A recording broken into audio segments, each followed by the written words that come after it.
నేర్చుకున్నాడు. Praise the Lord. ఏం కావాలి? ఎక్కడ నేర్చుకున్నాడు దావీదు? అరణ్య ప్రాంతంలో సహనం ఎవరు నేర్పిస్తారు? గొర్రెలే. Praise the lord. ఎలా నేర్పించండి? ఒక గొర్రె ఒక మానదు, ఒక డీటెయిల్ దండి, ఒక డీటెయిల్ ఇది. Praise the lord. నెక్స్ట్ ఉండిద్ది కాపరికి, ఈ గొర్రె పోయిందని ఈ గొర్రెని కాదు వదిలిపెట్టిపోతే ఇది ఇంటికి పోయింది. ఎంత సహనం కావాలి, ఎంత ఓర్పు కావాలి.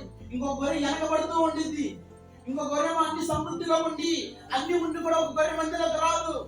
ఇంకో గొర్రె కొన్ని పరిగెత్తి రాగానే వాడిపోయింది. కానీ దావీదు ఉన్నాడే, సహనముతో కనిపెట్టాడు. Praise the lord. ఏంటిది సహనము? యాదొచ్చింది, ఒక గొర్రె మందకి ఇచ్చింది, ఒక గొర్రె బలిగెత్తనాడు అనేది, ఒకటి నట్టింది, ఒకటి కాలింది, అన్ని కూడా ఎవరు చూసుకున్నాడు? ఎవరు చూసుకున్నారు? ఎవరి కాపరి? దావీదు. ఎంత సహనం కావాలి.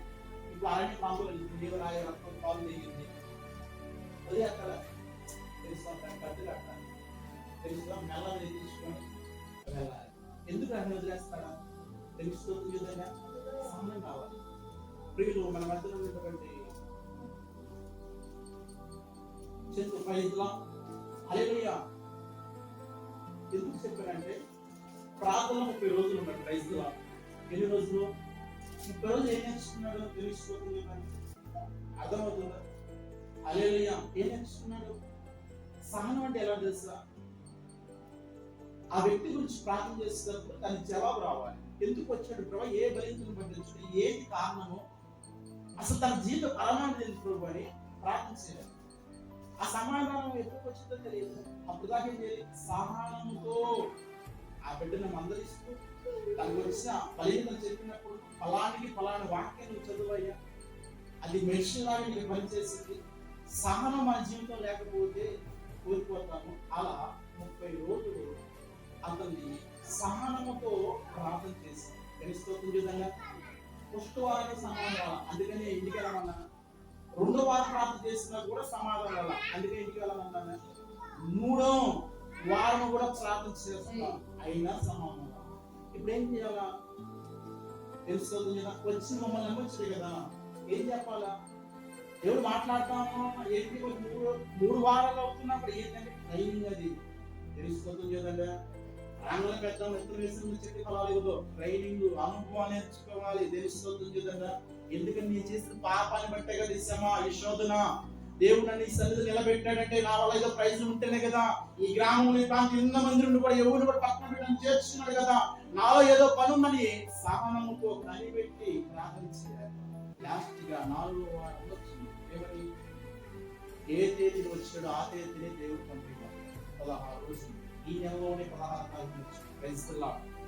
ఈ నెల 16 తారీఖు వస్తే వచ్చిన నెల 16వ తారీఖు పోయిన సంవత్సరం లేదా నెల రోజులు ఉన్నారు. ఎంత సహనంతో ప్రార్థన చేసి తెలుసుకోవచ్చు కదా. దావీదు కూడా ఒక గొర్రె నట్టింది, బలిహితులుగా ఉంది, క్షేమం వచ్చిందో దాన్ని అనుసరించి కాయలు కట్టుకుంది. ఇప్పుడు వదిలేసి ఉంటాడా? వదిలేదా? Praise the lord. వదిలేయడు. తెలుసుకోవచ్చు కదా. దాన్ని పక్కన చేర్చుకొని ఏమైందో పరిశోధన చేసుకుని ఉంటాడు. ఎంత సహనం కావాలి, ఎంత ఓపిక కావాలో.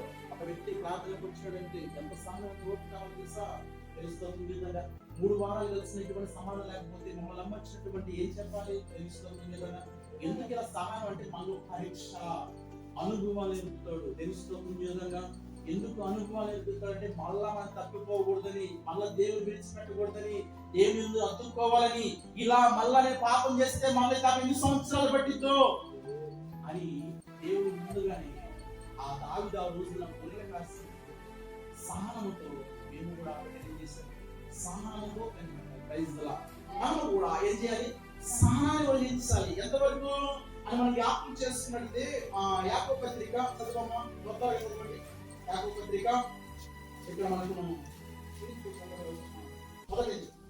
మొదటి 2. Praise the lord.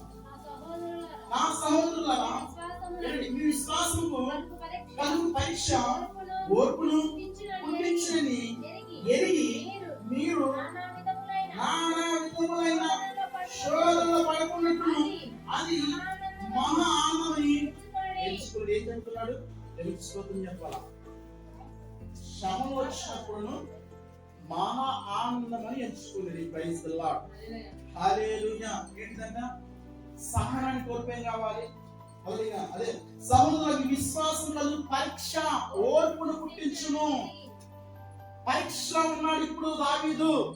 అరణ్య ప్రాంతంలో ఆ గొర్రె బలిగితనమైంది వదిలేస్తాడా, మనలో చేర్చుకుంటా లేదా అక్కడే వదిలేస్తాడా అని సహనంతో కనిపెట్టుకుంటూ దాని గురించి ఎలా ప్రార్థన చేయాలి, ఎలా ప్రార్థన చేస్తే అది బాగుపడితేని ఆ గొర్రెకు రేతంగా పగలంగా కష్టపడి శ్రమించి దేవుడి కాడ స్వస్థత ఆ గొర్రెకిస్తే